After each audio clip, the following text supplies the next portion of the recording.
cordial saludo para todos. Gracias porque nos regalan la oportunidad de unirse una vez más esta mañana a través de este medio para que meditemos un minuto más en la palabra de nuestro Dios. Vamos a orar.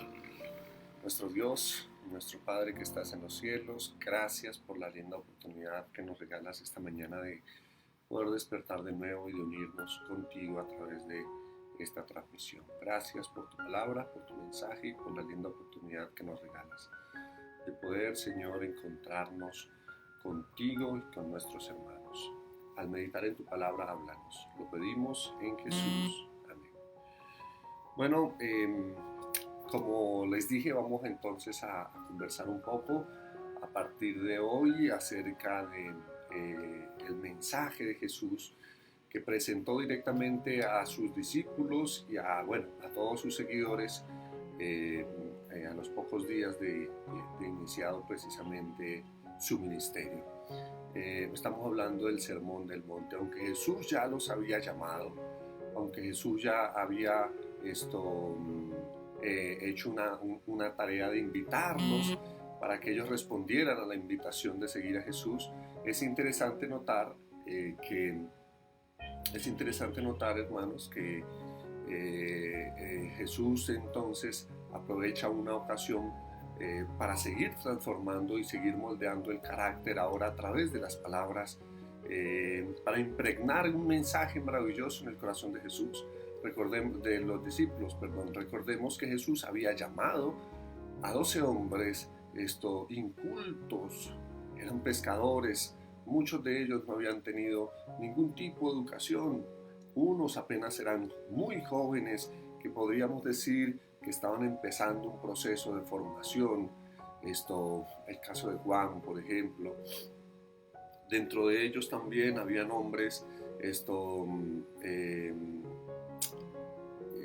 tal vez que no eran muy reconocidos por la sociedad de buena manera, reconocidos, como por ejemplo Leví, Mateo, un cobrador de impuestos que era rechazado por la sociedad por su labor, porque según la sociedad se vendía, por así decirlo, para los romanos, y los romanos eran el peor enemigo, así lo consideraban entonces los líderes o los mismos judíos. Dentro de los seguidores Jesús tenía a Simón el Celote, por ejemplo, un revolucionario de su época, que utilizaba la fuerza para imponer su voluntad, los deseos, intentando hacer las cosas bien. Bueno, y así un buen número de hombres que desde la perspectiva humana no eran los más preparados para presentar el mensaje del reino al mundo. Pero Jesús se encargó de formarlos, de prepararlos, de educarlos.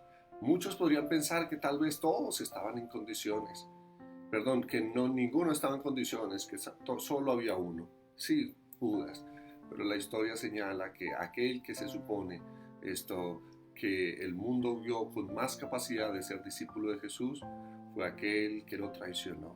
Bueno, ¿qué hace Jesús? Una de sus primeras lecciones está escrita ahí en el conocido Sermón del Monte, presentado en el libro de San Mateo a partir del capítulo 5. Y permítanme hacer mención de una de las bienaventuranzas que Jesús menciona aquí, que tal vez haremos un breve y sencillo comentario de cada una de ellas.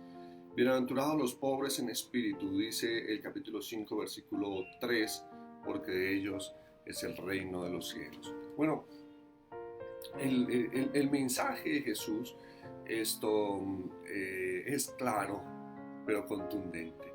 En pocas palabras, está asegurando el reino de los cielos para aquellos que son pobres en espíritu. Pero la pregunta entonces podría ser, ¿y quiénes son los pobres en espíritu? ¿A quiénes podríamos afirmar nosotros como los pobres en espíritu? Bueno, la Biblia los líderes judíos se consideraban ricos en espíritu. Y creo que la oración en la parábola del fariseo y publicano demuestra que los fariseos, por ejemplo, se consideraban ricos. Sí, Recuerda que él dice, en la oración dice, mira, no soy como los otros, no soy como los otros, te doy gracias porque no soy como los otros hombres. Expresaba su sentimiento de ego, expresaba que se consideraba mayor que los demás.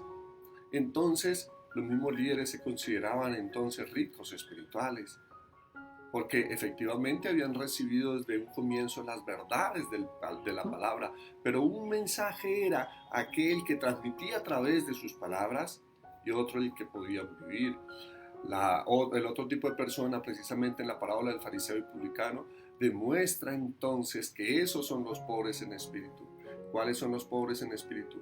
Los que consideran que no tienen la posibilidad de salvarse a sí mismos, los que consideran que sus obras no están al alcance de la gracia de Dios, que al igual que el publicano agachan la cabeza reconociendo sus faltas, sus pecados, dicen no soy digno siquiera de levantar mi rostro al cielo por la vida de pecado que tengo. Y Jesús les asegura el reino de los cielos. Los pobres en espíritu, ¿quiénes son finalmente entonces? Son aquellos que consideran que efectivamente la salvación depende de alguien porque ellos no están en la capacidad de salvarse. Dependen de Jesucristo. Y esa es la manera en que el hombre única y exclusivamente puede alcanzar la salvación. Por medio de la obra de Cristo en el corazón. No sé qué tanto te consideres tú, pero recuerda, efectivamente, que lo único que nos puede regalar el privilegio de ser salvos es la gracia bondadosa y misericordiosa que el Señor nos regala. Mira, no sabemos cuál ha sido nuestra experiencia, no sabemos cuál ha sido tu experiencia, tal vez alentadora o desalentadora a lo largo del cristianismo. Pero es necesario que vayas hoy a Jesús. Pero es necesario que hoy reconozcas que no hay otra posibilidad de salvación, que el Señor te ha llamado, que el Señor te ha invitado, que el Señor te llama día a día para que te acerques a Él, porque no hay otro medio para que tú, no hay otro, la iglesia es el medio para la salvación, pero quien salva es Cristo. Y efectivamente el libro de Hechos señala que lo que hace el Señor es traerte a su iglesia, para que a través de su iglesia tú alcances el grato privilegio de ser salvo. Porque ahí vas a seguir conociendo de Jesús. Los pobres en espíritu son aquellos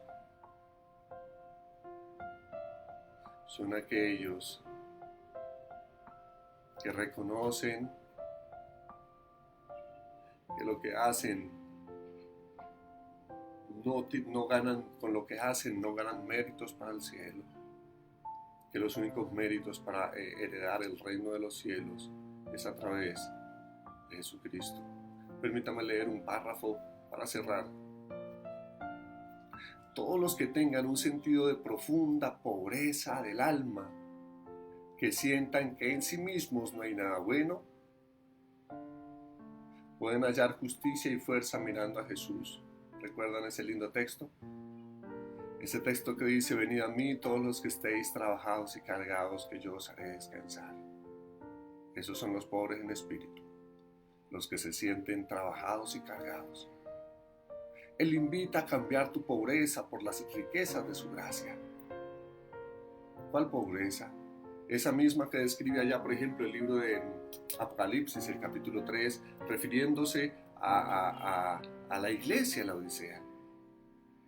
No te das cuenta que eres pobre, ciego, desnudo, un desventurado. Y el grave problema de los ricos espirituales es que efectivamente en muchos casos no sienten,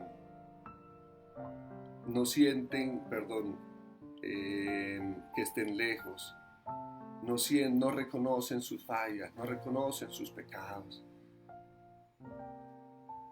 Como en el caso de la Odisea, creen que están bien. Y tú y yo sabemos que el primer paso para que el Señor venga y more en nuestro corazón es uno. Es reconocer que somos pecadores. Si tú crees que estás bien, si tú crees que no necesitas de Jesús, pues así te vas a quedar. Porque Jesús no va a entrar en un corazón en el que se considera no se necesita. Porque Jesús no va a imponer su voluntad. Jesús llega, toca la vida, toca el corazón. Y cuando el hombre reconoce su necesidad, al igual que que Apocalipsis 3:20 abre la puerta para que Él venga y more. No importa cuál haya sido tu experiencia pasada ni cuán desalentadoras sean las circunstancias presentes, si acudes hoy a Cristo así como estás, débil, desválido y despreciado, nuestro compasivo Salvador saldrá a recibirte mucho antes de que llegues y te rodeará en sus brazos amantes y su manto de justicia. Te presentará ante el Padre ataviado con las blancas vestiduras de su propio carácter. Él abogará por ti ante el Padre diciendo: he tomado el lugar de este pecador. No mires a este hijo desobediente, sino mírame a mí. Qué lindo. Jesús delante del Padre diciendo: no mires a este pecador, Padre. No lo mires. No mires sus actos, sino mírame a mí. Y cuando Satanás contienda fuertemente contra su alma, acusándote de pecado y reclamándote como su presa, la sangre de Cristo abogará con mayor poder. Y se dirá de mí: ciertamente en Jehová está la justicia y la fuerza. En Jehová seré justificado, y se gloriará toda la descendencia de Israel. Amén. Cristo se quiere presentar por ti. Él es el juez, el abogado, el intercesor. Y delante del Padre no se van a presentar tus actos. Se va a presentar Jesucristo por ti, su justicia, si tú lo permites. ¿Estarías dispuesto? Los pobres en espíritu tienen como recompensa el reino de los cielos, no por sus méritos, sino por los de Cristo. Nuestro Dios y Padre, gracias por la linda oportunidad que nos regalas de unirnos una vez más. Y esta mañana queremos pedir que tu gracia transforme nuestro corazón, que podamos ser receptivos a ella, abrir tu palabra. Oh Dios, llénanos de tu inmenso amor. Danos la oportunidad de servirte, de amarte y dedicar nuestra vida, Señor, a tu servicio en cada instante. Quédate a nuestro lado, Padre de amor. Lo imploramos en el nombre de Jesús. Amén.